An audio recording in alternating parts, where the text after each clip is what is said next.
Hello students, today we will be discussing statistics chapter. The first question जो आपके mind में आना चाहिए कि स्टैटिस्टिक्स होता क्या है, what is statistics and why we are doing this. हम इसको क्यों कर रहे हैं, हमारे किस काम का है ये चैप्टर।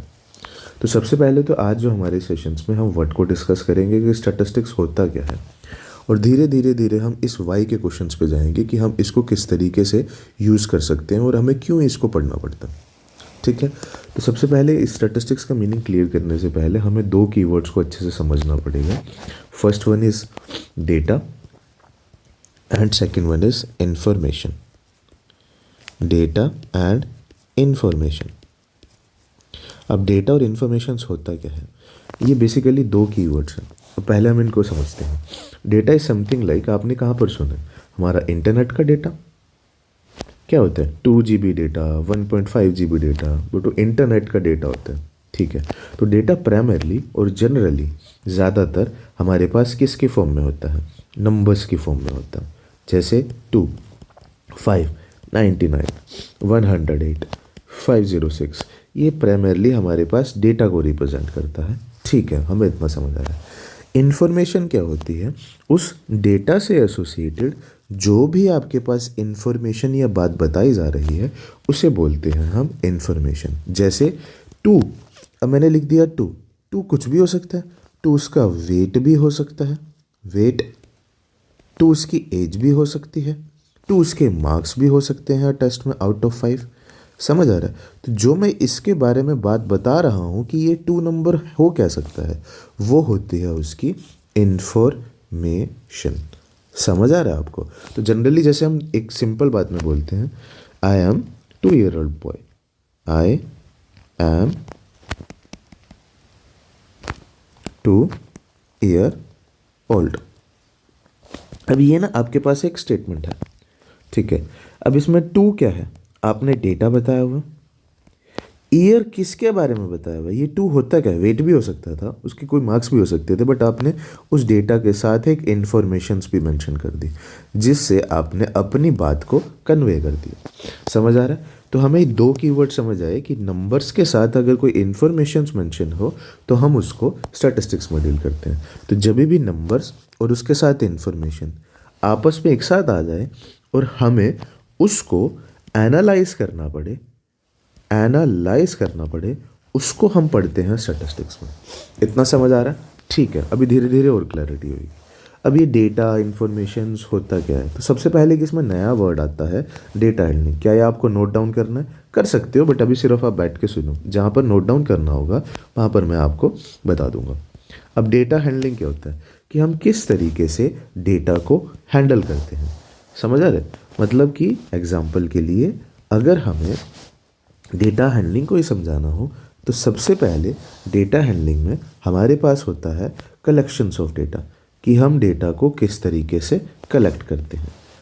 कलेक्शन ऑफ डेटा,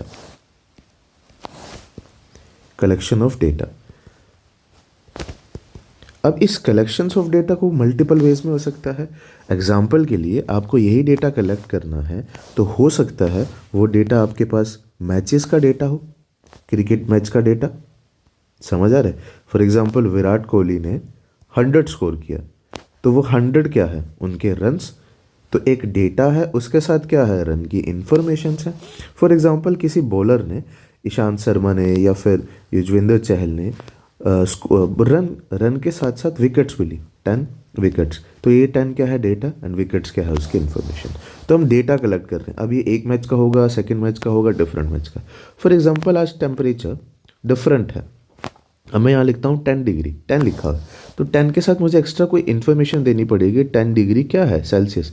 तब समझ आएगा, ओहो आज 10 डिग्री सेल्सियस है, 2 degree Celsius temperature, -1 degree Celsius temperature. अब मैं यहाँ पर 10 लिखता तो कोई सेंस ही नहीं समझ आती कि 10 तो कुछ भी हो सकता था, बट जब मैंने 10 के साथ डिग्री सेल्सियस इन्फॉर्मेशन दे दी तो मेरे पास ये डेटा बन गया। जब मैं मल्टीपल डेटाज को कलेक्ट करना स्टार्ट करता हूँ तब मुझे समझ आता है कि उसको किस तरीके से अरेंज करना है।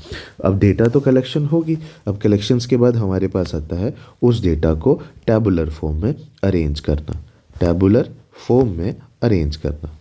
समझ आ रहा है इतना। अब ये टैबुलर फॉर्म में अरेंज कैसे करेंगे वो भी हम धीरे धीरे इस चैप्टर्स में सीखेंगे। अभी जस्ट हम सिर्फ एक कीवर्ड से समझने की कोशिश कर रहे हैं कि टैबुलर फॉर्म में कैसे अरेंज करते हैं। अब देखो फॉर एग्जांपल आपके पास एक स्कोर है। फर्स्ट मैच में किसी क्रिकेटर का स्कोर था, फर्स्ट मैच में किसी क्रिकेटर ने स्कोर किए 200, कोई टेस्ट मैच था। सेकंड मैच में वो 0 पे आउट हो जाता है। थर्ड मैच में उसने स्कोर किया है 150 और फोर्थ मैच में उसने कम स्कोर किया है 28। तो हो क्या, ये है matches and this one is scores. ठीक है, तो हम उस डेटा को एक टेबल में अरेंज कर देते हैं। ये तो एक इन्फॉर्मेशन डायरेक्टली थी, जब हमने उसको डेटा को एक टेबुलर फॉर्म में अरेंज कर दिया तो हमारे लिए उसको स्टडी करना और आसान हो जाएगा। समझ आ रहा है इतना? तो अब टेबल में अरेंज करने के बाद अब हम करते हैं उसकी graphical representation. Third one is graphical representation. अब उसको किस तरीके से ग्राफ पे रिप्रेजेंट करते हैं? फॉर एग्जांपल ग्राफ पे रिप्रेजेंट करने के मल्टीपल वेज होते हैं। जैसे हमारे पास हमने 9th क्लास में सीखा था कि हमारे पास ये एक्स एक्सिस वाई एक्सिस पे हम ग्राफ को प्लॉट करते थे कि हमारे पास कोई भी डेटा एंड कोई भी इंफॉर्मेशन अगर हो तो हम उसको किस तरीके से रिप्रेजेंट करेंगे। तो वो होता था बार ग्राफ, हिस्टोग्राफ। ये है हमारे पास ग्राफिकल रिप्रेजेंटेशंस का डाटा कि फॉर एग्जांपल फर्स्ट मैच में 200 रन है तो उसका जो ग्राफ जाएगा वो 200 सबसे ऊपर जाएगा। फॉर एग्जांपल सपोज यहाँ पर 200 है, ठीक है। नेक्स्ट मैच में 0 है तो नेक्स्ट मैच में उसका ग्राफ बिल्कुल लाइन पे ही बनेगा। फिर 150 है 200 से कम तो थर्ड वन में 10, और फिर देन 28 तो बहुत ही स्लो जाएगा। तो ये ना हम जनरल समझने की कोशिश कर रहे हैं उसको ऊपर से कि ग्राफ ऐसे, क्या ग्राफ इसी टाइप से बनता है? नहीं, मल्टीपल वेज से बनता है। हमने फ्रीक्वेंसी पॉलीगन में इस तरीके से कुछ बनाए थे उनके मिड पॉइंट से लेकर, और भी मल्टीपल वेरिएशंस में होता है। आप शेयर मार्केट का जब भी ग्राफ देखते हो या आपने कभी नोटिस किया होगा इंटरनेट पर कि शेयर मार्केट का ग्राफ ऐसे जाता है इस तरीके से, कभी ये ऊपर है, आज मार्केट इतना नीचे है और ये है। तो हुआ क्या, इस डेटा को जो हमारे पास डेटा कलेक्ट किया किसी भी वे में, नंबर्स की फॉर्म में, मार्क्स की फॉर्म में, उसको हमने टेबल में अरेंज करा एंड उसको हमने फिर ग्राफ्स पे रिप्रेजेंट करा। जब ये हमारे पास सारा डेटा आ जाता है तब हमारे पास लास्ट प्रोसेस होता है इस डेटा को क्या करना, एनालाइज करना। और उस एनालाइज प्रोसेस में हम स्टैटिस्टिक्स को बोलते हैं कि वो होता है हमारे पास स्टैटिस्टिक्स। तो स्टैटिस्टिक्स बेसिकली कुछ नहीं है, वो साइंस है या फिर वो मैथमेटिक्स का सब्जेक्ट्स है जिसमें हम किसको डील करते हैं, डेटा और इन्फॉर्मेशन से डील करते हैं। यही चीज़ें हमें समझनी है। एग्जाम्पल के लिए आज वेदर 10 है, फिर 2 है, फिर -1 है, इतना तो वेरिएशन नहीं होता। आज 10 है एग्जाम्पल के लिए, कल 12 होगा, परसों 13 है, फिर से 12 आ गया, फिर से 11 आ गया। तो ये डेली बेसिस का हो रहा है। अब क्या आप नेक्स्ट डे का प्रेडिक्ट कर सकते हो? हाँ। तो हमने इतने सारे डेटा को एनालाइज करा टैबुलर फॉर्म में बना के। अब एनालाइज करके हमने उससे प्रेडिक्शन स्टार्ट कर दी कि हम प्रेडिक्ट कर सकते हैं कि शायद कल ठंड थोड़ी ज़्यादा होगी। आपने देखा होगा कभी कभार बताते हैं कि अब की बार मानसून लेट हो गया है, ये कल के बारिश होने के चांसेस ज़्यादा हैं। प्रोबेबिलिटी भी इन्वॉल्व हो जाती है उसमें, बट वो जो चांसेस या जो प्रेडिक्शंस करते हैं वो किसके बेसिस पे करते हैं? डेटा के बेसिस पे। और उस सारे प्रोसेस को बोल देते हैं कि उस प्रोसेस पे स्टैटिस्टिक्स अप्लाई हुई है, स्टैटिस्टिक्स अप्लाई हुई है। Got it? तो अब हम करेंगे इसकी एक्सरसाइजेस के कुछ क्वेश्चंस।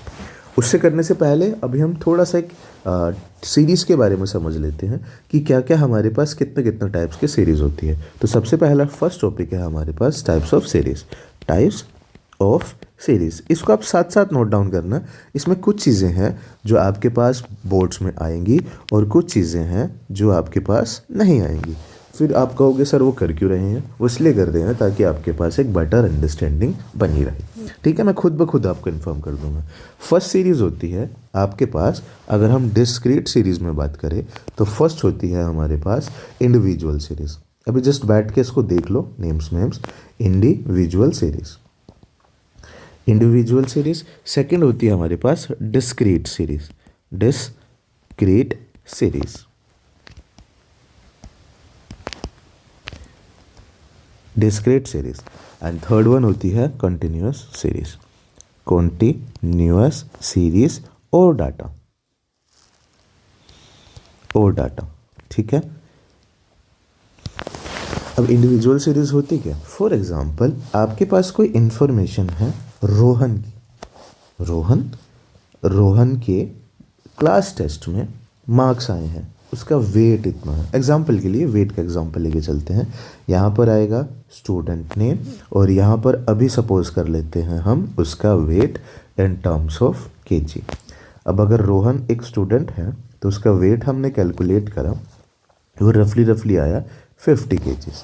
अब फॉर एग्जांपल शिल्पा कोई स्टूडेंट है तो उसका वेट आया 40 केजीज। फॉर एग्जांपल रिया कोई एक स्टूडेंट है, उनका वेट आया 45 केजीज। फॉर एग्जांपल राहुल कोई स्टूडेंट है एंड उनका वेट आया 42 केजीज। तो हम कर क्या रहे हैं, हमारे पास एक डेटा है और हमारे पास एक इन्फॉर्मेशंस है, उस इन्फॉर्मेशंस के अंदर डेटा है और उस डेटा को भी एक्सप्लेन किया हुआ है कि वो वेट की इन्फॉर्मेशंस है। समझ आ रहा है? इसमें मल्टीपल इन्फॉर्मेशंस और उसकी डेटास की लेयरिंग है। ये तो हो गया इंडिविजुअल, जब बस डायरेक्ट हमारे पास हो, वर्ड्स में ही हो और उसके नंबर्स में उसका डेटा मेंशन हो। फिर आती है डिस्क्रीट सीरीज। डिस्क्रीट सीरीज अब एग्जांपल के लिए, फॉर एग्जांपल डाटा इस सेंस में हो, वेट आपके पास दिया हुआ है, इंडिविजुअल वेट दिया हुआ है, अकेला अकेला 31 केजीज, 32 केजीज, 33 केजीज, 34 केजीज। एक स्कूल में सर्वे हुआ, मतलब कि एनालाइज किया गया सब बच्चों से डेटा लेकर कि 31 केजीज के कितने स्टूडेंट्स निकले। तो फॉर एग्जांपल उस स्कूल में 18 स्टूडेंट्स का वेट 31 केजीज है। 32 केजीज के कितने स्टूडेंट्स हुए? फॉर एग्जांपल 12 स्टूडेंट्स हैं जिनका वेट 32 केजीज है, और 33 केजीज हो सकता है 11 का हो, 34 केजीज हो सकता है 0 का भी हो सकता है वो 22 का हो। ये डेटा तो हमारे पास कलेक्ट करके ही पता चलेगा ना, तो ये कलेक्शंस में डेटा वेरिएशंस होती है। तो हुआ क्या, ये जब भी वेट या फिर हमारे पास डेटा और डेटा में हमारे पास कोई सीरीज चलती है तो हम उसको बोल देते हैं discrete series. And next one है is continuous series. Continuous series को अच्छे से देखना। फॉर एग्जांपल आपके पास डेटा अब बाइफरकेटेड है, मतलब ब्रेक करके दिया हुआ है, 0 से 10, 10 से 20, 20 से 30, 30 से 40 एंड 40 से 50।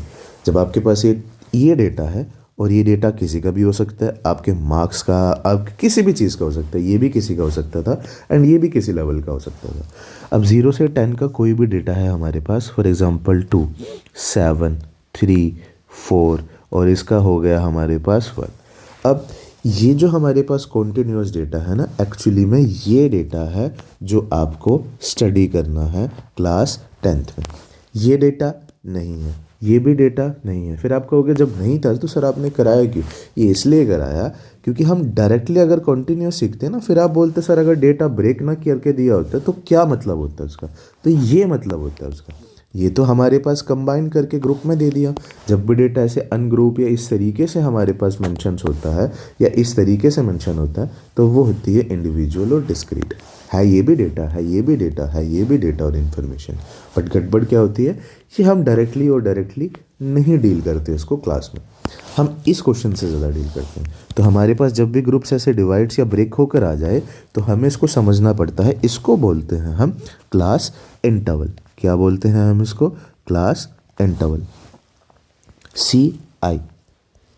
और ये जितना उस डेटा के बारे में जितनी बार वो इन्फॉर्मेशन निकल के आ रही है उसको बोलते हैं हम फ्रीक्वेंसी, मतलब कि F। और जो सबसे फर्स्ट वैल्यू होती है उस ग्रुप में वो होती है हमारे पास लोअर लिमिट, और लोअर लिमिट को हम डिनोट करते हैं LL से। और जो लोअर लिमिट से दूसरी साइड्स में होती है ये होती है हमारे पास अपर लिमिट। अपर लिमिट को हम किससे डिनोट करते हैं? UL से। Got it? तो नेक्स्ट यही चीज़ समझानी है। ये फर्स्ट वन वाले इस ग्रुप में lower limit and second one वाले हमारे पास अपर लिमिट, और ये सारा हमारे पास जो डेटा होता है वो होता है फ्रीक्वेंसी का। एंड लोअर लिमिट और अपर लिमिट में डिफरेंस कितने का है? 50 और 40 में कितने का डिफरेंस है? 10 का डिफरेंस है। उसको हम बोलते हैं क्लास विड्थ। इनमें जितने का भी डिफरेंस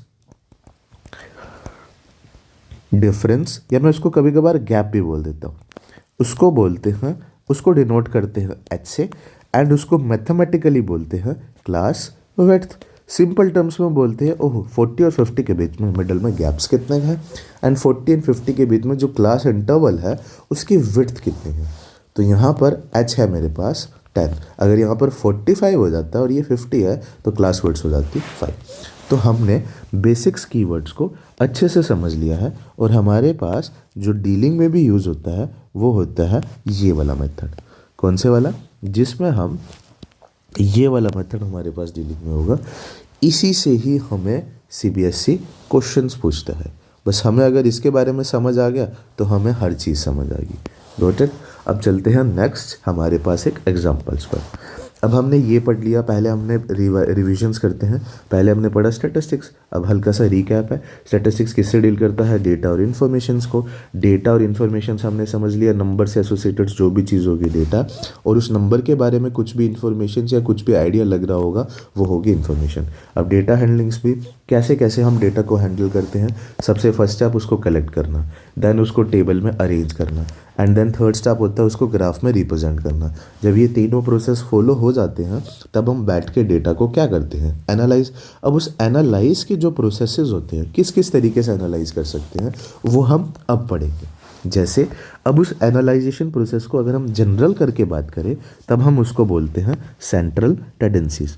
क्या बोलते हैं? Central tendencies.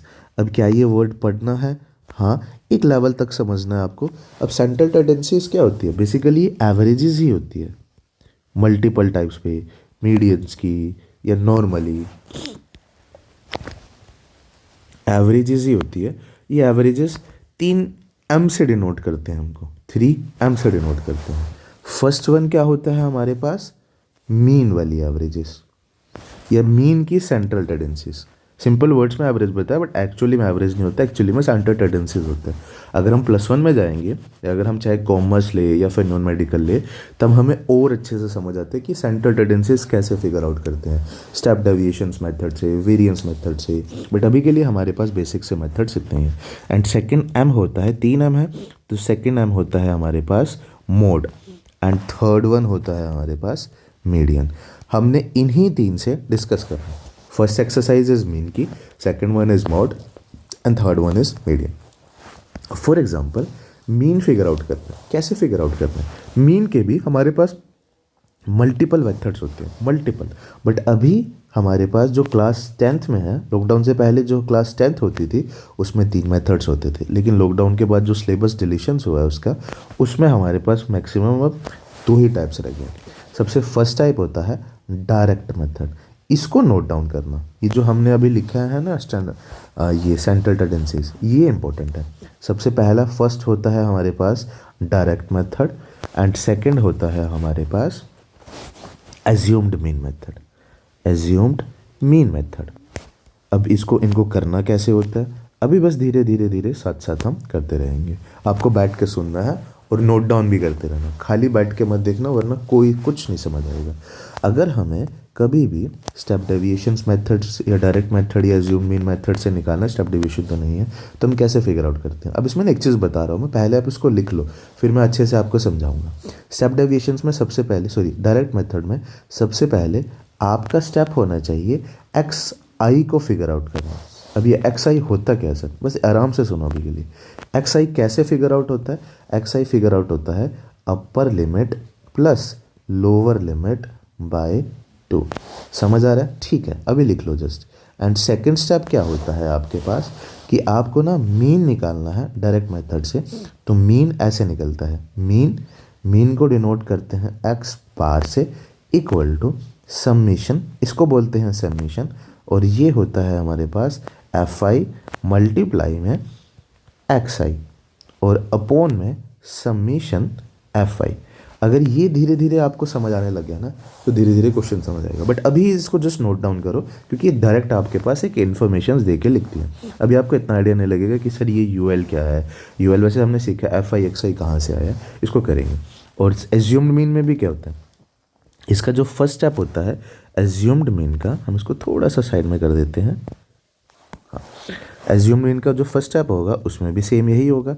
XI तो सब में ही फॉलो हो रहा होगा, upper limit plus lower limit by 2। And second step क्या होता है, अगर हमें इसका मीन निकालना है, एक्स बार ये मीन ही है, मैं यहाँ पे मीन भी लिख सकता हूँ, इज इक्वल टू, अब एज्यूम्ड है, इसको एज्यूम्ड मीन मेथड बोलते हैं, यहाँ पर मीन लिख देना, एज्यूम्ड मीन मेथड। तो हम करते क्या है इसमें, अभी देखते हैं, एक्स बार ए, अब ये ए कैपिटल भी होता है कुछ जगह पे, बट आप उसको कैपिटल लिखना, कुछ जगह पे स्मॉल भी होता है, ए समीशन एफ आई मल्टीप्लाई में डी आई अपॉन में समीशन एफ आई। समझ आ रहा है, लिखना समझ आ रहा है, वो अलग बात है कि कैसे करना है। एंड थर्ड स्टेप, इसमें तो फर्स्ट स्टेप सिंपल था, D I equal to X I minus A, इसको थोड़ा सा याद रखना, इसको थर्ड स्टेप नहीं इंक्लूड करते, इसको हम बस ऐसे ही रेफरेंस के लिए कि डी आई की वैल्यू इस तरीके से फिगर आउट होती है। तो हमने ना दो चीज़ें सीखी हैं कि हमारे पास ये इस तरीके से फॉर्मूला होता है, अब इनको कैसे करना है, किस तरीके से करना है, वो हम अभी धीरे धीरे इसको समझेंगे। बस आप इसको याद रखना कि ये हुआ कहाँ से, ये वैल्यूज़ कहाँ से आई है, इतना सारा डेटा क्यों है हमारे पास, जब हमें इसको डील करना आ जाएगा तो हमारे क्वेश्चंस भी हो जाएंगे। तो अभी हम करेंगे मीन डायरेक्ट मेथड से, अब आपको समझ आएगा। तो जब भी हमें किसी चीज़ का डायरेक्ट मेथड से मीन निकालना होता है तो हम सबसे पहला मेथड क्या होगा, हमारे पास डेटा होगा, डेटा को किस में अरेंज करेंगे, टैबुलर फॉर्म में अरेंज करेंगे, और टैबुलर फॉर्म में अरेंज करने के बाद हम उसको किस पे रिप्रेजेंट करते हैं, ग्राफ पे रिप्रेजेंट करते हैं। तो डेटा मैं आपको दे देता हूँ, फॉर एग्जांपल आपके पास कोई डेटा है 0 से 10, इसको अच्छे से लिख देते हैं, क्लास इंटरवल 0 से 10, 10 से 20, 20 से 30 एंड 30 से 40, 40 से 50, ये हो गया हमारे पास डेटा। अब इस डेटा की हमारे पास फ्रीक्वेंसी है कुछ, अब वो फ्रीक्वेंसी किसी भी वे में हो सकती है, इसको बोलता हूँ मैं एफ, स्मॉल एफ से ही डिनोट करना। 0 से 10 2 टाइम्स रिपीट हो रही है कोई चीज़, 10 से 20 कोई भी डेटा है वो आपके पास इन्फॉर्मेशन दी जाएगी क्वेश्चन में। ये हो रहा होगा 5 से, फिर ये हो रही होगी 1 से, एंड फिर ये हो रही होगी 6 से, रैंडमली कुछ भी नंबर्स हो सकते हैं, हाँ हमको पता है। अब हमें इस डेटा को मीन की फॉर्म में निकालना है। इस डेटा का हमारे पास क्वेश्चंस में बोला हुआ है कि फाइंड करो, जो आपके पास ये डेटा है इसकी मीन कैसे फिगर आउट करोगे, मतलब कि आपको इस डेटा को मीन निकालना है। मीन होता है एक्स बार, स्मॉल एक्स बार भी, कैपिटल एक्स बार भी। अब हमारे पास दो मेथड से, एक तो था डायरेक्ट मेथड और एक था हमने सीखा था एज्यूम मीन मेथड। हमने सिर्फ सीखा नहीं था, हमने जस्ट उसको पढ़ा था कि ऐसे होता है। तो पहले अभी हम इसको डायरेक्ट मेथड से निकाल रहे हैं। कैसे निकाल रहे हैं, अब हम एनालाइज करते हैं कि सबसे पहले तो हमें दोनों में, चाहे क्लास इंटरवल हो चाहे एफ हो, हमें एक्स आई की रिक्वायरमेंट पड़ेगी। तो हमारा सबसे पहला स्टेप क्या होना चाहिए, एक्स आई को फिगर आउट करना, जैसे कि ये। तो एक्स आई कैसे होता है, upper limit plus lower limit by 2, upper limit plus lower limit और इन दोनों को ऐड करके by 2, 0 plus 10 upper limit plus lower limit by 2, upper plus lower by 2, 10 plus 0 10 by 2 that is equal to 2 1 ज़ा 2 और 5। तो आपका आंसर आ गया, एक्स आई की वैल्यू आ गई हमारे पास 5। Similarly 10 plus 20, 10 plus 20 by 2, lower limit plus upper या फिर अपर प्लस लोअर, 10 प्लस 20 कितना होता है 30 बाय 2, 2 1 ज़ा 2 15 सा। अभी आप फर्स्ट टाइम कर रहे हो, वैसे तो 9th में भी किया हुआ है आपने, बट मैं ट्राई करूँगा आपको हर चीज़। 30 प्लस 20 कितना होता है 50, 50 को 2 से डिवाइड करते हो तो आंसर कितना आता है 25। और एक और पैटर्न भी नोटिस करना, 10 का डिफरेंस, 10 का डिफरेंस, 10 का डिफरेंस, तो नेक्स्ट वन भी मैं प्रेडिक्ट कर सकता हूँ, 10 का डिफरेंस, 10 का डिफरेंस, तो नेक्स्ट 35 और 45 होना चाहिए। चलो चेक कर लेते हैं क्या एक्चुअली में आ रहा है। 40 प्लस 30 कितना होता है 70, 70 को 30 से डिवाइड करते हैं तो देखा 35 आ गया। 50 प्लस 40 कितना होता है 90, 90 को 2 से डिवाइड करते हैं तो आंसर कितना आ जाता है। ये काम जो मैं कर रहा हूँ ना रफ में करना है, ये हो जाएगा मेरे पास 35 एंड नेक्स्ट वन क्या है मेरे पास 45। समझ आ रहा है इतना, तो बहुत बड़ी चीज़ नहीं करनी इसमें, बस आपको एक बेसिक अप्रोच का आइडिया होना चाहिए कि हम किस तरीके से फिगर आउट करते हैं। अब हमारे पास एक्स आई आ चुका, हमें क्या निकालना है मीन। मीन निकालने के लिए समीशंस का यूज़ होता है। समीशंस का मतलब होता है एडिशन। रेपिटिशंस में आपके पास कंप्लीट जो सीरीज़ है उसका एडिशन करने को हम बोल देते हैं समीशंस। अभी धीरे धीरे समझ आएगा कि कैसे यूज़ करेंगे इसको, बट अभी आप ये समझो समीशन किसका लेना है, सबको टोटल किसको करना है, एफ आई और एक्स आई की मल्टीप्लिकेशंस का।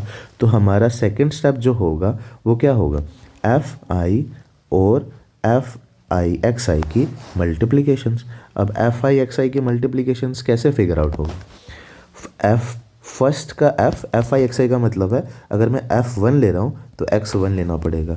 एफ अगर मैं सेकंड वाले ले रहा हूँ एक्स भी। एफ अगर मैं नाइन्थ वैल्यू ले रहा हूँ तो एक्स नाइन मुझे लेना पड़ेगा। ये होता है इसका मतलब कि हम आई को कुछ भी नंबर से एज्यूम कर सकते हैं बट एक्स वाला भी वही सेम नंबर होगा। 5 2 ज़ा 10 मल्टीप्लाई क्योंकि एफ और आई की 3 15 ज़ा या 53 ज़ा कितना होता है 45। 25 5 ज़ा कितना होता है 125 मल्टीप्लाई करके देख सकते हो। 35 1 ज़ा कितना होता है हमारे पास 35 एंड 6 मल्टीप्लाई 45 कितना होता है 270। इसका आप मल्टीप्लाई करके डायरेक्ट लिख सकते हो। ये हमारे पास एफ आई एक्स आई की वैल्यू आ गई। बट हमें चाहिए क्या उसका समीशन। तो समीशंस कैसे निकलता है? समीशंस निकलता है उससे टोटल से। मतलब कि समीशन किसका चाहिए एफ आई। तो इन सब को मुझे क्या करना पड़ेगा ऐड करना पड़ेगा। ऐड कैसे करेंगे 10 के साथ हम किसको ऐड करेंगे 45 को। फिर 45 के साथ हम किसको ऐड करेंगे 125 को। 125 में क्या ऐड करेंगे 35 में क्या ऐड करेंगे हम 270 और हमारे पास आंसर आ जाता है 480। अब ये 480 किसका आंसर आया 485 sorry. Summation F I X I का सम किया सबका 485। इसको ऐड करेंगे 5 और 5 10 10 5 ज़ा 15 15 का 5 1 4 6 7 8 9 10 11 12 12 और 7 समथिंग 8 और 1 दोबारा से कर लेते हैं अगर नहीं हो रहे तो 40 50 50 और 12 170 170 और 200 200 और 200 400 और 400 जो रिमेनिंग वैल्यूज़ हमारे पास बची हुई हैं उनको ऐड करके हमारे पास आ जाएगा 480। समझ आ रहा है? बेसिक सी कैलकुलेशन है, आप रफ में भी ट्राई कर सकते हो। ओके तो अब हमें करना क्या, अब हमारे पास एफ आई की भी रिक्वायरमेंट है और एफ आई का भी कैसे रिक्वायरमेंट है सबमिशन वाली। तो अब एफ आई को अगर हमें सबमिशंस में निकालना है तो ये होता है सबमिशन किसका सारी का एफ आई का सम। अब ये कितना होगा 3 और 2 5 5 और 5 10 10 और 1 11 11 और 6 कितना आ जाएगा हमारे पास 17। तो हमारे पास सबमिशन एफ आई अच्छे से मेंशन कर देते हैं इसको। सबमिशन एफ आई है हमारे पास 17 और सबमिशन एफ आई एक्स आई है 485। तो हमें एक्चुअली में निकालना क्या था इस क्वेश्चंस में, हमें फिगर आउट करना था इस क्वेश्चंस में मीन भी कौन से मेथड से डायरेक्ट मेथड से। तो डायरेक्ट मेथड का फॉर्मूला होता है समीशन एफ आई मल्टीप्लाई, ये मल्टीप्लाई का सही ना बट मैं इसके यहाँ डॉट लगा देता हूँ। एफ आई मल्टीप्लाई का ध्यान रखना समीशन एफ आई। अब अगर हमें एफ आई एक्स आई का समीशंस कितना आया हमारे पास 485 एंड एक्स बार क्योंकि ये मीन की वैल्यू चल रही है समीशन एक्स एफ आई कितना है हमारे पास 17। समझ आ रहा है? तो 485 को जब भी हम 17 से क्या करते हैं डिवाइड करते हैं तो जो हमारे पास आंसर निकल कर आता है वो निकल कर आएगा 28.52 समथिंग। बट हम अभी के लिए 28.5 समथिंग लेके चलते हैं। तो एक्चुअली में हमारे पास एक्स बार की क्या वैल्यूज़ आ गई मीन या फिर उस डेटा का मीन निकल कर आ गया। तो हमने उसको स्टडी कर लिया इस डेटा का मीन ये है, ठीक है। एवरेज इतना डेटा तो हमारे पास वैल्यूज़ दे ही रहा है, ठीक है। तो ये हो गया हमारे पास इसी मेथड से मीन। अब इसी डेटा को जो हमारे पास है हमें मीन निकालना है किस मेथड से एज्यूम्ड मीन मेथड से। तो हम इसको भी कलेक्ट कर लेते हैं एज अ फॉर्मूला कि अब एज्यूम्ड मीन मेथड कैसे सोल्व होता है उसको करना सीखेंगे हम धीरे धीरे।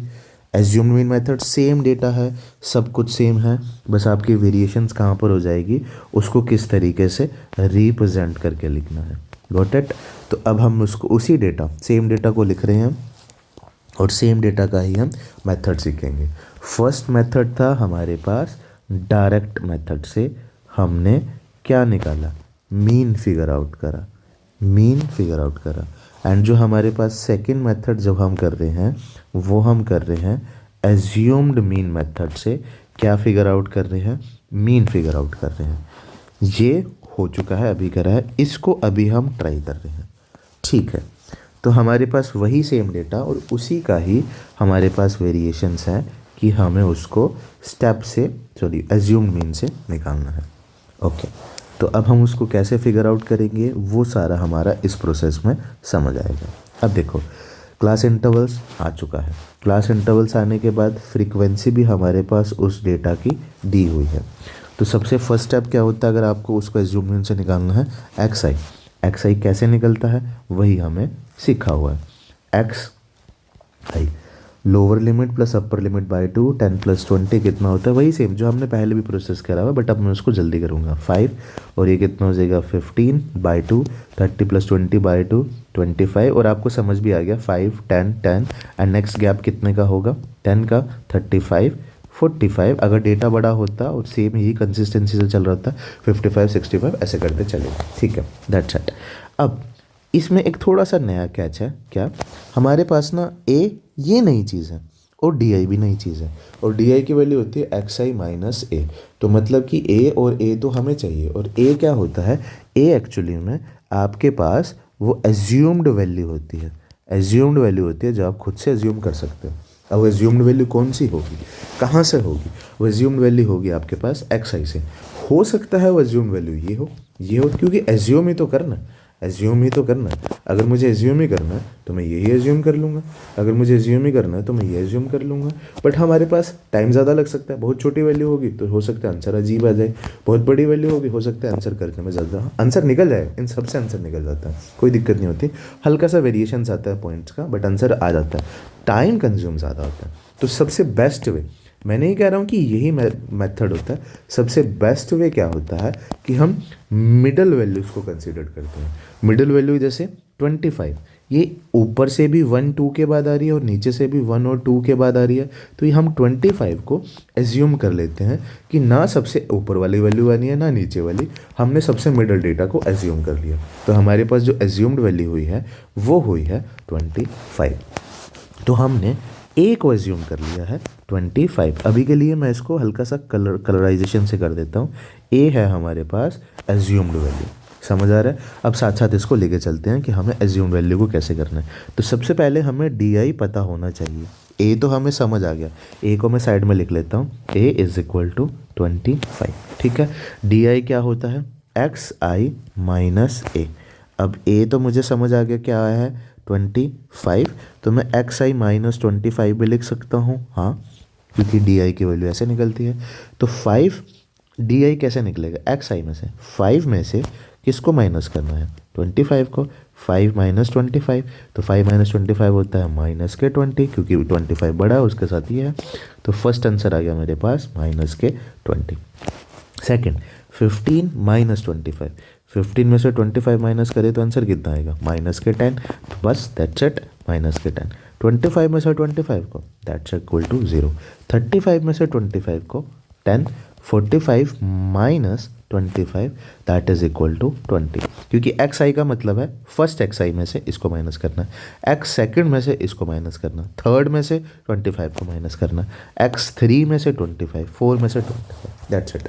अब हमारे पास ये वैल्यूज़ आ चुकी है। ठीक है, अब हमें डी आई अकेला नहीं चाहिए, डी आई की मल्टीप्लिकेशन चाहिए। डी आई की मल्टीप्लिकेशन किससे होगी? एफ आई से। तो हमारा नेक्स्ट स्टेप होना चाहिए F I multiply D I. तो F I multiply D I, ये है D I and this one is F I. तो इन दोनों को मल्टीप्लाई करेंगे। 2 के मल्टीप्लाई 20 से माइनस के 40, 3 के मल्टीप्लाई 10 से माइनस के 30, 5 के मल्टीप्लाई 0, समथिंग मल्टीप्लाई 0 0, 1 के मल्टीप्लाई 10 से एंड 6 की मल्टीप्लाई 2 से, तो डेट इज इक्वल टू 120। अब हमें करना क्या है? नेक्स्ट स्टेप अब हम देखते हैं। एफ आई डी आई तो निकाल लिया, नेक्स्ट स्टेप है in F I D I का क्या करना है? सबमिशन। तो इन सबको ऐड कर देंगे। ऐड करने के लिए क्या करना पड़ेगा? 40 माइनस माइनस क्या होता है? या तो आप डायरेक्टली बैठ के करो, बट हम कैसे करते हैं उसको, जब हम फर्स्ट टाइम भी करना होता है, minus minus plus that is equal to 70, but वो किसके 70 है? माइनस के, क्योंकि दोनों के पास नेगेटिव है। और 120 और ये कितना होता है? 130। ये प्लस, अब इनको ऐड कर दो, तो 130 में प्लस का और माइनस का 70 एज इट इज़ होगा। तो अगर एक माइनस का 70 है और एक 130 है प्लस का, इसको ध्यान रखना क्योंकि आप फर्स्ट टाइम करते हो तब तो मैं थोड़ा एक्सटेंड करके समझा रहा हूँ, वरना मैं इसको डायरेक्ट भी। तो 130 में से 70 को माइनस करा तो मेरे पास आंसर आ गया 60। समझ आ रहा है? तो इन सबको टोटल करेंगे तो मेरे पास जो समीशन निकल कर आएगा, समीशन एफ आई एक्स आई, वो निकल कर आएगा मेरे पास 60। Sorry, F I D I है, एफ आई एक्स आई तो हमारे पास डायरेक्ट में होता था। एफ आई डी आई भी आ गया और उनका सबमिशन भी आ गया। सबमिशन एफ आई कितना है, एफ आई का सबमिशन यहाँ से लिख देते हैं, और हमने पहले भी निकाला हुआ है, वो था 17। 3 और 2 5, 5 और 5 10, 10 और 1 11, 11 और 6 17। समझ आ रहा है इतना? ठीक है, तो हमारे पास ये डेटा कि ये भी आ गया, ये भी आ गया, और ए हमने जो यहाँ पर पहले से लिखा हुआ था 25 भी आ गया। तो हमें निकालना क्या है, हमें निकालना है मीन। मीन जिसको हम एक्स बार से डिनोट करते हैं। मीन का फॉर्मूला होता है A plus summation F I X I upon में, सॉरी डी आई अपॉन में हमारे पास आएगा summation F I. That's it. अब इस फॉर्मूलाज में वैल्यूज पुट कर देते हैं। ए की वैल्यू हमारे पास है 25, summation F I D I की वैल्यू है 60, एंड समीशन एफ आई कितना है हमारे पास 17। ठीक है, अब मुझे इस पूरी वैल्यूज़ को कैलकुलेट करना है। अब जो नॉर्मल स्टूडेंट्स होंगे, अब आप कहोगे कि सर फटाफट कैलकुलेट कर देते हैं, इसकी ये भी फ्रैक्शंस में, इसको भी फ्रैक्शंस में बना दो, इनका एलसीएम आ जाएगा 17, फिर 17 को इसके टेबल पे चेक कर लेंगे, दैन इन दोनों को ऐड कर देंगे जब, और फिर उसके बाद जो हमारे पास एक वैल्यू 17 का आंसर आ जाएगा, फिर हम उसको डिवाइड कर देंगे। अरे जब हमें उसको डिवाइड ही करना है तो हम क्यों ना उसको पहले ही डिवाइड कर दें, ताकि हमारा टाइम भी बचे। तो हम 17 को 3 से नॉर्मली डिवाइड कर देते हैं। 17 3 51 होता है, तो नियरली 3.5 के आसपास जाएगा। आप इसको डिवाइड करके भी चेक कर सकते हैं, बट अभी हम टाइम को कंजाइज वे में समझाने के लिए 25 और 17 को जब मैं 60 से डिवाइड करता हूँ, डिवाइड का सिंपल प्रोसेस है, 17 3 51 एंड 60 और 3 आएगा यहाँ पर, 17 3 51, 60 में से 51 माइनस करिए 9, एंड 7 के टेबल पे 9 कितने पे आता है। अब यहाँ पर आपको वही सोचना पड़ेगा कि 7 के टेबल पे अब ये 0, बेसिक्स मैथ्स है, बिल्कुल बच्चों वाली चीज़ है, बट फिर भी एक बार बता देता हूँ। अब नहीं है तो 0 हमने ऊपर से कैरी फॉरवर्ड किया, 9 जब भी 0 खुद से कैरी फॉरवर्ड करते हैं डेसिमल, 17 के टेबल पे 90 के नियर अबाउट एक वैल्यू आती है, 80 85, फिर ये आगे कंटिन्यूटी में चलता रहेगा, 90 में से 5 गए, फिर ये तो उस पे जाएगा 2 पे जाएगा, ऐसे कर करके चलना। बट हमारे पास 2 डेसिमल्स आ चुके हैं, तो 17 को इससे डिवाइड करा तो आंसर आ गया 3.5। अब अगर मैंने इसको ऐड किया, किसको, 3.5 को 2 उसमें 25 में, तो मेरे पास आ गया 28.5। ये क्या निकल कर आया है मेरे पास, मीन किसका, इस डेटा का।